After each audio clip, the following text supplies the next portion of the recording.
Saludos, buscadores del misterio, y gracias por asistir a granmisterio.org.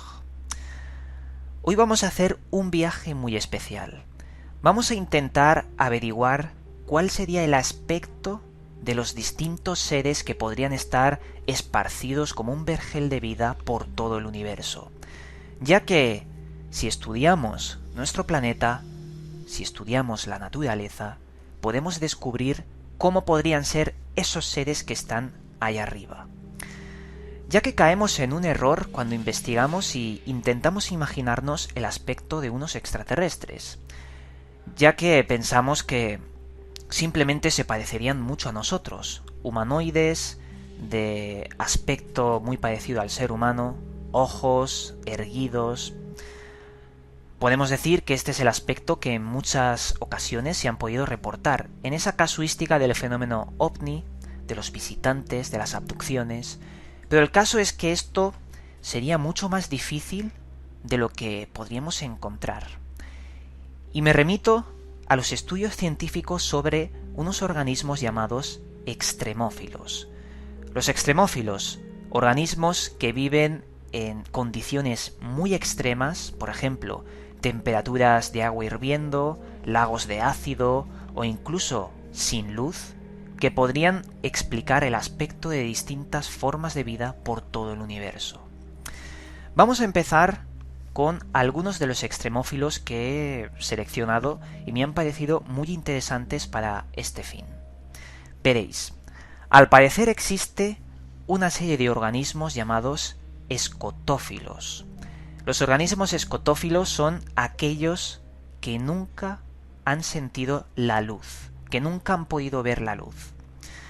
Por ese motivo han perdido los ojos. Son animales que han perdido los ojos y han desarrollado grandes antenas o grandes capacidades muy diferentes para poder ver sin ojos. Algo similar a lo que hacen los murciélagos, con esos ultrasonidos que rebotan en las paredes de las cuevas para poder ver. Veréis, hay una noticia muy interesante que nos habla de que en 1996 en Rusia se destapó una cueva que durante millones de años había permanecido como una cápsula del tiempo bajo tierra, como algo que nunca había sido abierto. Esta cueva fue llamada la Cueva de Dobruja, y allí en Rusia encontraron 46 especies de animales que habían evolucionado, y luego voy a matizar esa palabra, al margen de la superficie. De esas 46 especies, 30 eran especies de animales que nunca se habían visto en nuestro planeta y presentaban una morfología muy curiosa. Como bien os estaba diciendo, eran animales que habían perdido los ojos, habían desarrollado grandes antenas que les permitían palpar el suelo y así poder moverse y ver sin ojos. Estos escotófilos fueron también analizados porque su pigmento era totalmente blanco. Incluso habían algunos animalitos, estamos hablando de insectos y animales un poco más grandes, que tenían un aspecto transparente, se le podían ver los órganos. Esa ausencia de luz había modificado a los animales durante millones de años. He de decir que la palabra evolución muchas veces se emplea muy a la ligera.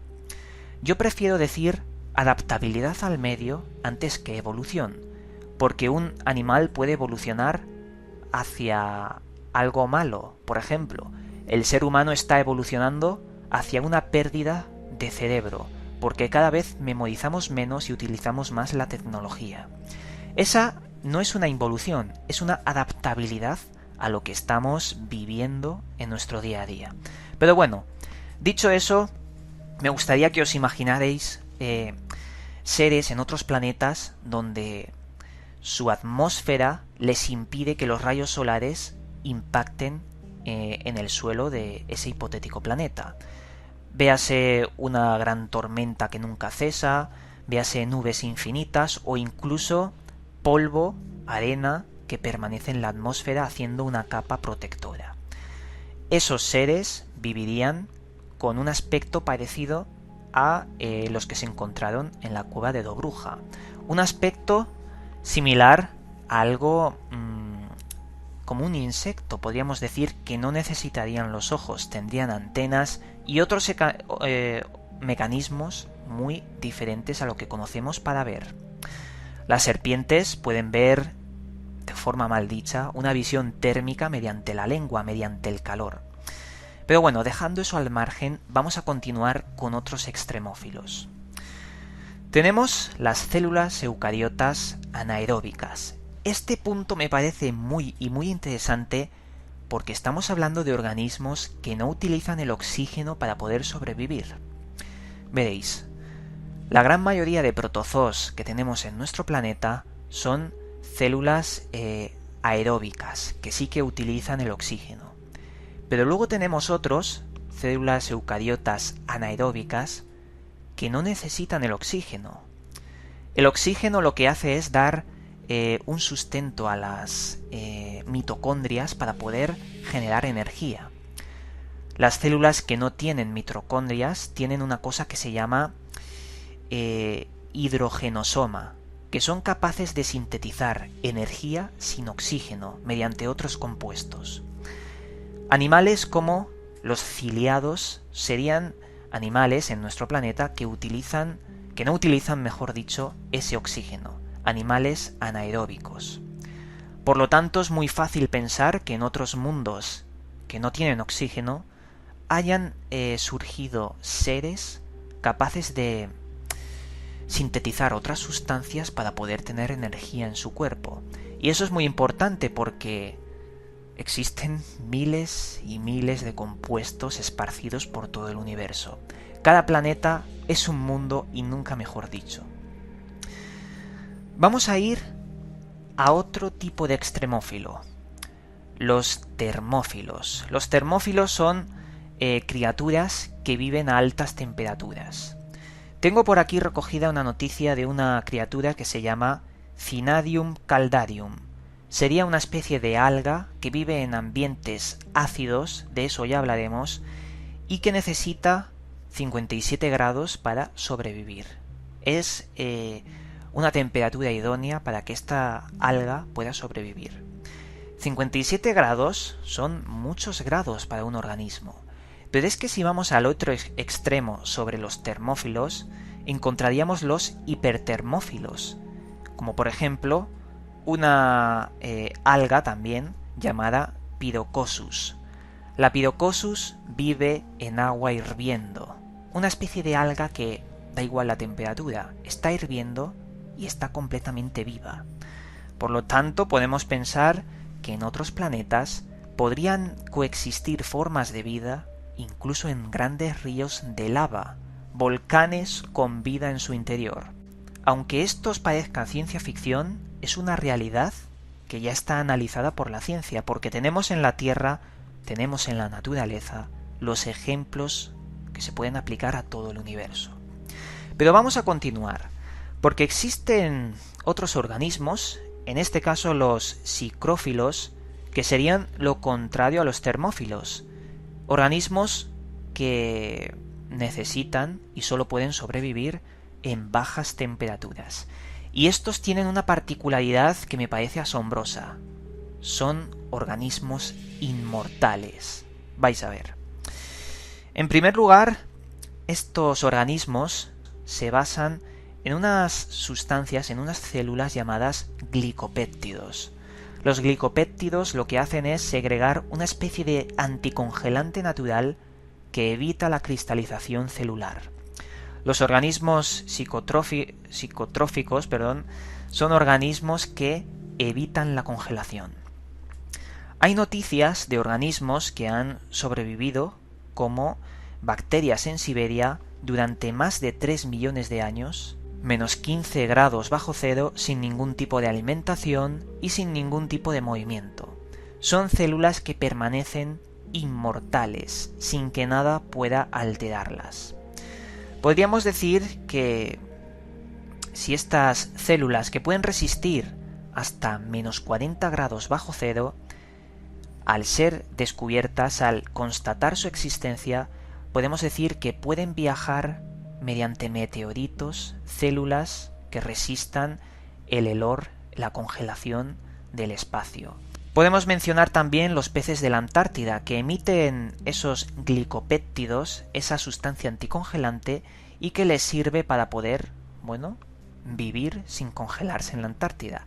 Ahora vamos a pasar a dos grupos de extremófilos muy extraños: los acidófilos y los alcalófilos, que serían organismos que viven con ácido y organismos que viven con el pH alcalino.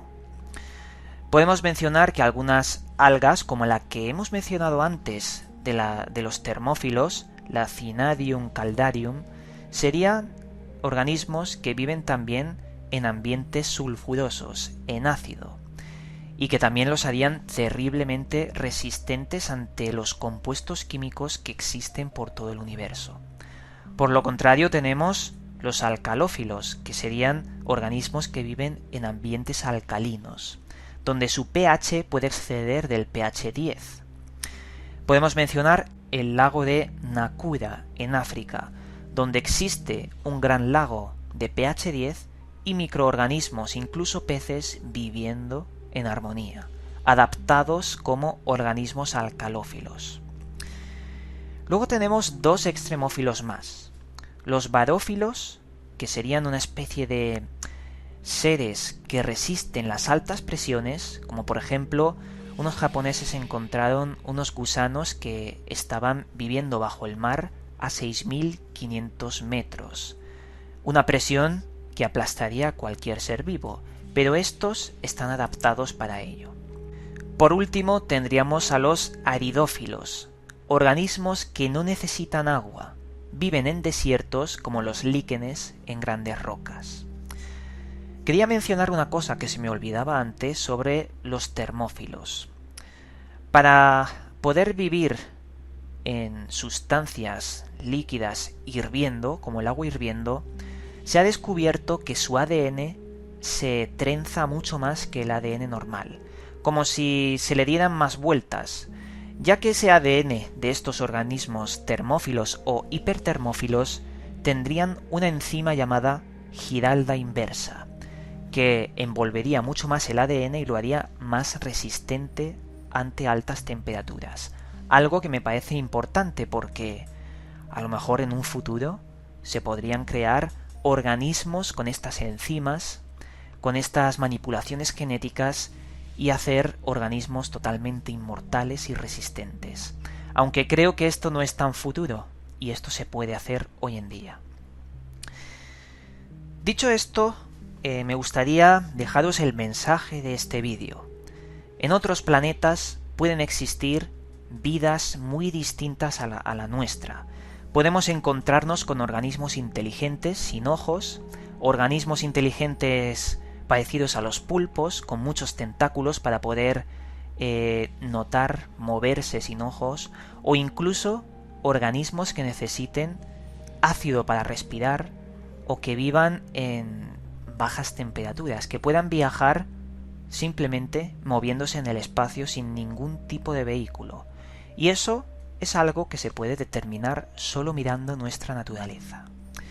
Dicho esto, os dejo que penséis sobre estos extremófilos, que me parecen evidencias muy claras de que la vida no solo está en este planeta.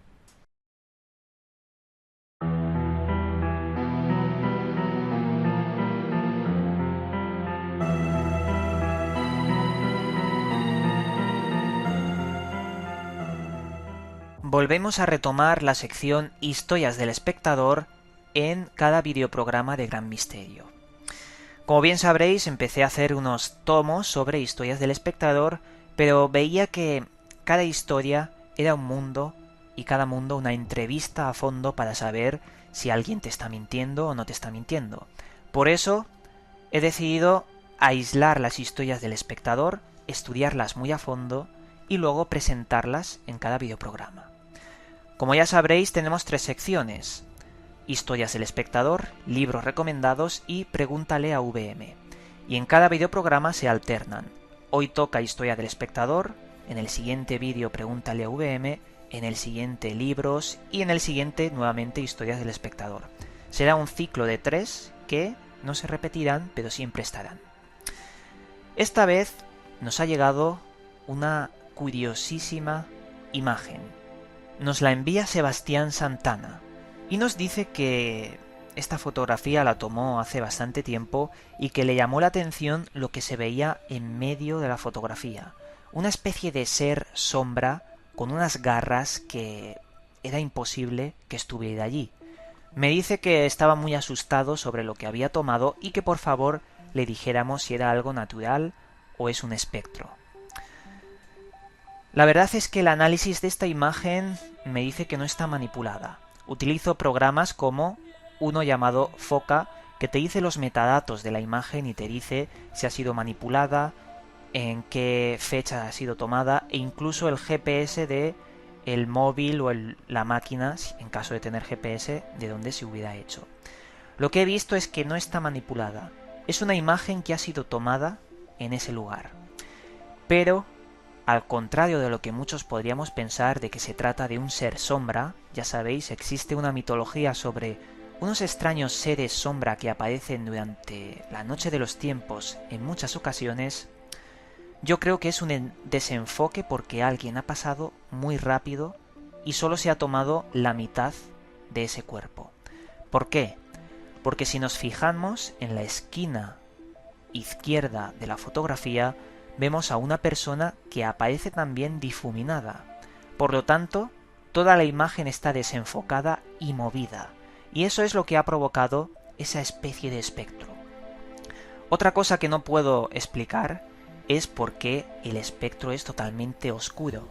¿Y dónde está la otra mitad que le falta a esa persona? Dicho esto, lo dejo ahí como un misterio, como una historia del espectador que, bueno, es curiosa y que creo que tiene medio explicación, la otra no lo sé, y que animo a muchas personas a que me envíen sus historias y podamos presentarlas para todo el mundo. Dicho esto, os mandamos un cálido abrazo y nos volveremos a ver en otro vídeo.